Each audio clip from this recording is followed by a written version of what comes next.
Hola, Aristóteles no solo fue un gran lógico, fue sobre todo un gran científico y uno de los más importantes naturalistas de Occidente. Cuando hablo de naturalista, me refiero no solo al investigador, sino a alguien que ha sido un amante de la naturaleza. Los grandes naturalistas como Buffon, Charles Darwin o en el último siglo Jacques Cousteau no solo fueron grandes recolectores de datos naturales, fueron también personas que pudieron percibir y admirar lo bello que hay en la naturaleza.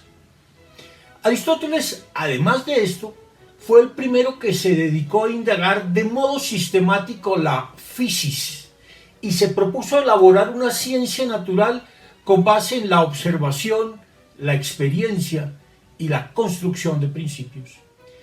El modo como se hace ciencia, según Aristóteles, estaba prefigurado en sus obras lógicas, particularmente en Segundos Analíticos. Sin embargo, para hacernos una idea de la ciencia natural aristotélica, no basta con ello.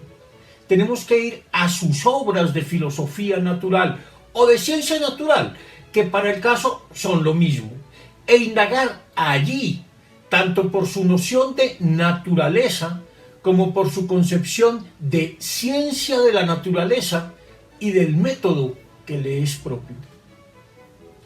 Desde luego, aquí no podré entrar a fondo en los contenidos mismos de su ciencia natural, no solo por falta de tiempo, sino porque se trata de una ciencia compleja que hay que ir elaborando poco a poco a partir de un examen muy cuidadoso de sus obras y del contexto intelectual en que surgieron. Empecemos por lo elemental.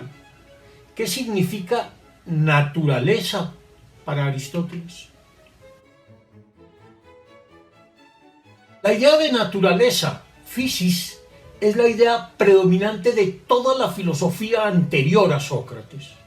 Sin embargo, en estos primeros filósofos como Tales, Anaximandro y Anaxímenes, el término physis, naturaleza, se refería a la totalidad de lo existente, al universo en su conjunto.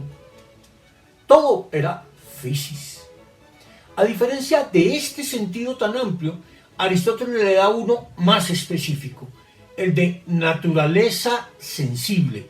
Es decir, son physis, naturaleza, todos aquellos objetos que pueden ser objeto de nuestra percepción y que están sometidos a cambio. Allí caben cosas muy diferentes: los animales, las plantas, los cuerpos materiales sólidos como las piedras, los astros, e incluso ciertos fenómenos naturales como la lluvia y el rayo, y en general todas las cosas que son perceptibles y cambiantes. Así como physis es la palabra griega para naturaleza, physique es el término con el que se nombra la ciencia de la naturaleza. Este término significa algo mucho más amplio que lo que solemos llamar física en el mundo de hoy, donde la física es una ciencia natural particular. La physique, la ciencia natural aristotélica, se ocupa, como ya decíamos, de todos aquellos objetos sensibles que tienen en sí capacidad de cambio y movimiento. Es entonces la ciencia del cambio y el movimiento y de los objetos mudables o cambiantes, aunque también esos términos, como veremos, tienen un sentido mucho más amplio que el que hoy les damos. Atendiendo a lo anterior, hemos de advertir desde ya que a veces utilizaremos el término física en su sentido más estricto, como una parte de la ciencia natural, mientras que en otras ocasiones hablaremos de ella en el sentido amplio de ciencias naturales. En este segundo caso, nos referimos al conjunto de la ciencia natural aristotélica, que incluye, aparte de lo que llamamos física, temas de cosmología, química, meteorología, biología y otros más. De todas estas cosas se ocupará la ciencia natural aristotélica. Todo lo que no tenga esta característica de ser sensible y estar sujeto al cambio será objeto de otras ciencias teóricas, como las matemáticas y la filosofía primera. Sin embargo, hay que decir que esta distinción entre lo físico y lo metafísico no está suficientemente clara en el tratamiento aristotélico de la ciencia, pues tanto sus obras de ciencia natural de física están llenas de consideraciones metafísicas, como su metafísica está llena de problemas que podríamos considerar físicos. ¿De qué se ocupa propiamente la ciencia natural de Aristóteles? Él mismo responde de forma explícita a esta pregunta al comienzo de una de sus obras de ciencia natural, los meteorológicos. Dejemos entonces que sea él mismo, Aristóteles, el que nos cuente su plan general de investigación. Se ha tratado ya con anterioridad acerca de las causas primeras de la naturaleza y de todos los movimientos naturales, así como del orden de los astros con arreglo a la traslación superior y de los elementos corpóreos, a saber, cuántos y cuáles son, y de su recíproca transformación, como también acerca de la generación y la corrupción en general. Queda aún por tratar una parte de este estudio a la que todos los predecesores han venido llamando meteorología. Esto es, todo aquello que tiene lugar con arreglo a la naturaleza, pero de manera más desordenada que la del primero de los elementos corpóreos, y que se halla en la más inmediata vecindad de la traslación de los astros. Verbigracia, la Vía Láctea, los cometas, las apariciones de cuerpos inflamados y móviles, y todos aquellos fenómenos que podríamos considerar comunes al aire y al agua, así como todo cuanto son partes y especies de tierra y las propiedades de dichas partes, a partir de los cuales estudiaremos las causas de los vientos y de los terremotos, así como todo lo que tiene lugar con arreglo a sus movimientos. Para algunas de estas cuestiones carecemos de explicación, otras, en cambio, llegamos a comprenderlas en cierto modo. Trataremos también de la caída de rayos, de los torbellinos, de los huracanes de fuego y de los demás fenómenos que tienen lugar periódicamente en los mismos cuerpos debido a la condensación. Una vez tratados estos temas, veremos si podemos dar alguna explicación con arreglo al método establecido sobre los animales y las plantas, tanto en general como en particular, pues una vez expuestas estas cosas, estará prácticamente realizado todo lo que nos propusimos al principio. Este es uno de los textos más reveladores de toda la ciencia natural aristotélica, pues nos da cuenta a la vez de la amplitud y de la profundidad de su trabajo investigativo. Con él queda claro que Aristóteles no estudia la naturaleza de forma casual o azarosa, sino con arreglo a un plan de investigación que sigue rigurosamente, como se ve en el hecho de que va detallando cada uno de sus campos de interés. Tiene conciencia de en qué textos ha tratado de ellos y tiene claro en qué orden debe hacerlo. En dicho plan hay de todo tipo de estudios: físicos y químicos, cosmológicos y meteorológicos, biológicos y psicológicos. Es destacable además que sus estudios van de lo macro, los astros y ciertos cuerpos sometidos a generación y corrupción, a lo micro, fenómenos naturales como el rayo, la lluvia, el viento, los terremotos y especialmente los animales y las plantas, y sobre todo que Aristóteles sabe de los límites de su propio proyecto. Como él mismo lo confiesa, para unas cosas tiene una explicación, pero para otras no. Pero de todos modos tiene un método de trabajo que podrá ir acomodando al objeto de su investigación. Antes de clarificar cómo concibe Aristóteles la ciencia natural, de ello se ocuparán los próximos videos, debemos hacer algunas precisiones. Recordemos para empezar que las ciencias teóricas comprenden las matemáticas, la física o ciencia natural y la filosofía primera o metafísica. La ciencia de la naturaleza se ocupa de todas las cosas que por una parte tienen una existencia separada, para decirlo en el lenguaje aristotélico, que son sustancias, pero que no son inmutables, sino que están sometidas al cambio.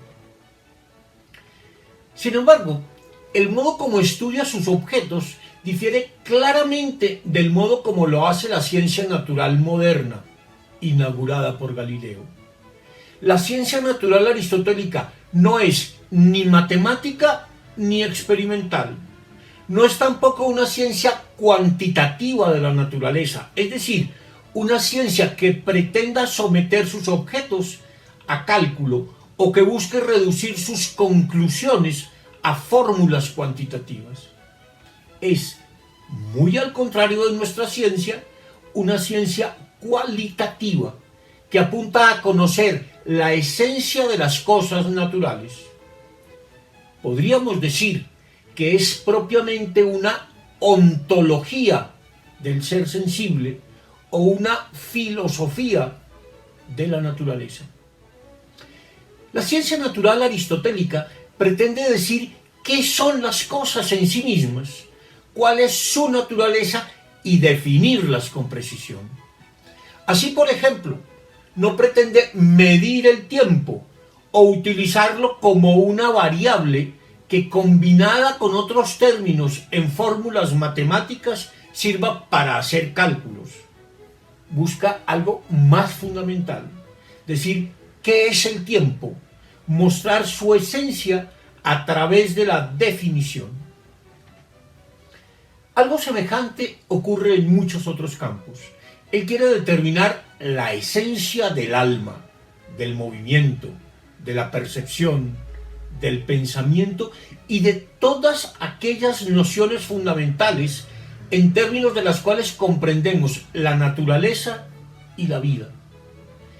Pero su investigación sobre los más diversos aspectos de la naturaleza no es comprensible sin la comprensión de su idea de las cuatro causas.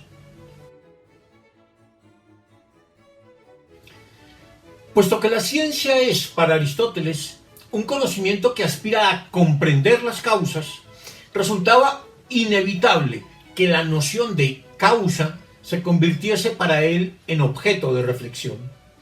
¿Qué es una causa? ¿Y cuáles son esas causas que la ciencia natural aspira a comprender? Cuando queremos explicaciones, buscamos causas, y la ciencia natural busca dar cuenta de las causas del cambio físico. El término causa, aitia, significa propiamente y en su sentido más general aquello de lo cual se sigue algo. De toda causa se sigue un efecto. Sin embargo, el término puede tener muchos sentidos distintos. Según Aristóteles, se dice que es causa, 1. Aquel constitutivo interno de lo que algo está hecho, como por ejemplo el bronce respecto de la estatua o la plata respecto de la copa. En otro sentido, 2.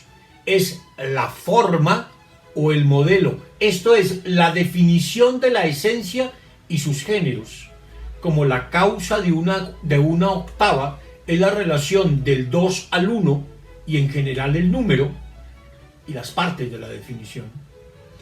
En otro sentido, 3 es el principio primero de donde proviene el cambio o el reposo, como es causa el padre respecto de su hijo y en general el que hace algo respecto de lo hecho. Y en otro sentido, 4, causa es el fin. Esto es aquello para lo cual es algo. Por ejemplo, el pasear respecto de la salud. Pues, ¿por qué paseamos? A lo que respondemos, para estar sanos. Y al decir esto, creemos haber indicado la causa. Podemos distinguir entonces entre 1. Causa material, es decir, aquello de lo que está hecha la cosa, pues el bronce es en este sentido causa de la estatua. 2. Causa formal, que es aquello que le da su ser, que define la esencia y género de una cosa, como 2πr define la esencia de la circunferencia. 3. Causa eficiente, que se refiere al agente o artífice del que proviene el cambio. Por ejemplo, el padre, que es causa del hijo, o el escultor, que es causa de la estatua. Y 4. Causa final, es decir, el fin por el cual algo se realiza. Así, caminar es causa de buena salud porque caminamos para tener buena salud. Precisemos algunas cosas sobre el sentido de estas 4 causas aristotélicas. En primer lugar, una misma cosa puede tener varias causas. La estatua tiene una causa material, el bronce, una causa eficiente, el escultor, una causa formal, aquello que representa y le da su ser, y una causa final, pues seguramente fue hecha para rendir homenaje a una determinada persona. Ahora bien, no solo diversas causas pueden coincidir en una misma cosa, sino que 2 cosas pueden ser causa la una de la otra, aunque lo sean en sentidos diferentes. Por ejemplo, el ejercicio es causa eficiente de la salud porque el ejercicio es el agente a través del cual se produce la salud.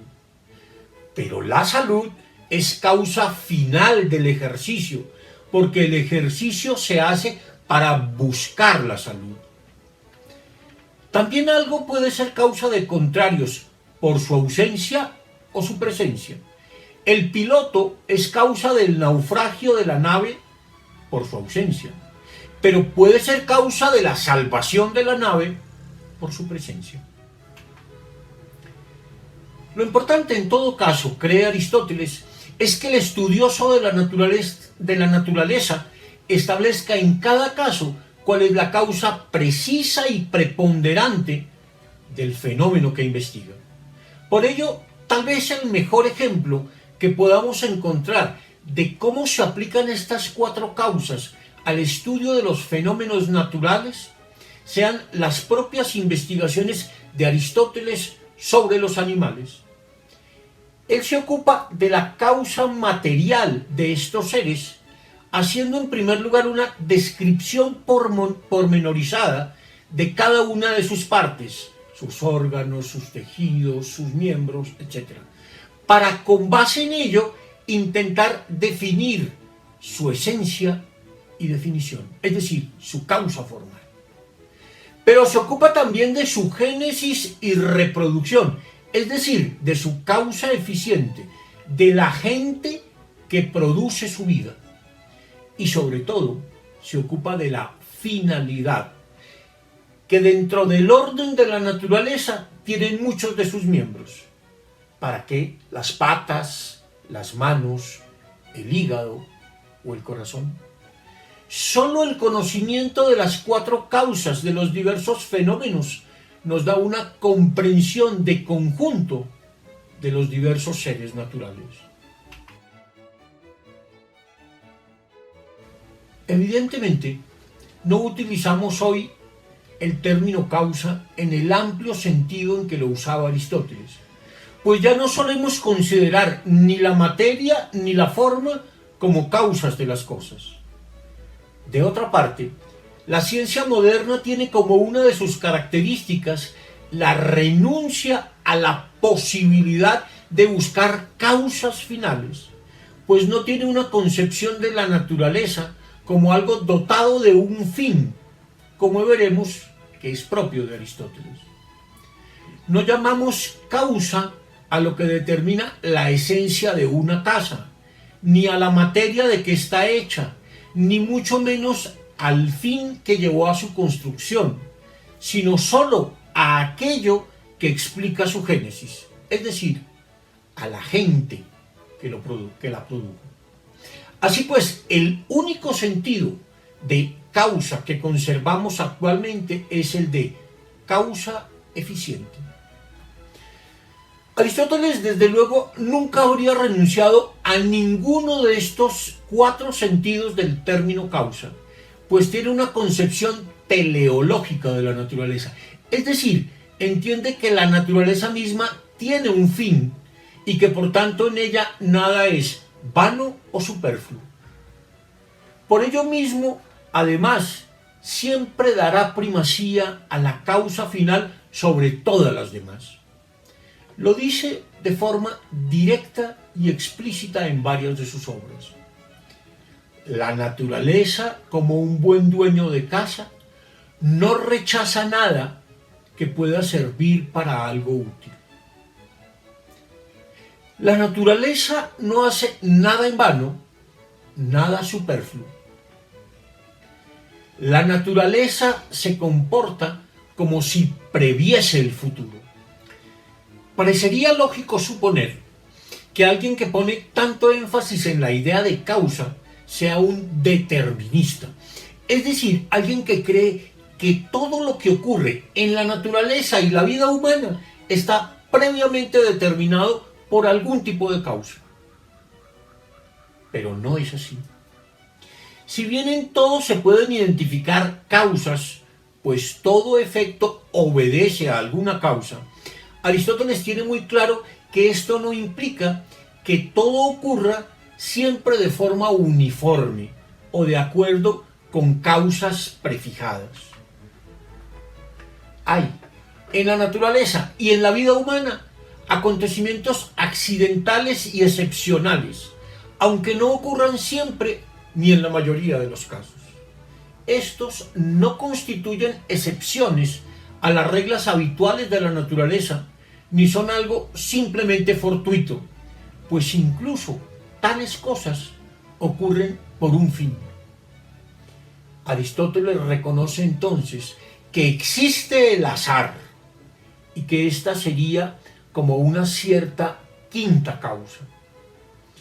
Cree, sin embargo, que el azar, si quieren, la suerte, tijé, no es una causa activa, pues también lo azaroso obedece a algún tipo de conexión entre causas naturales.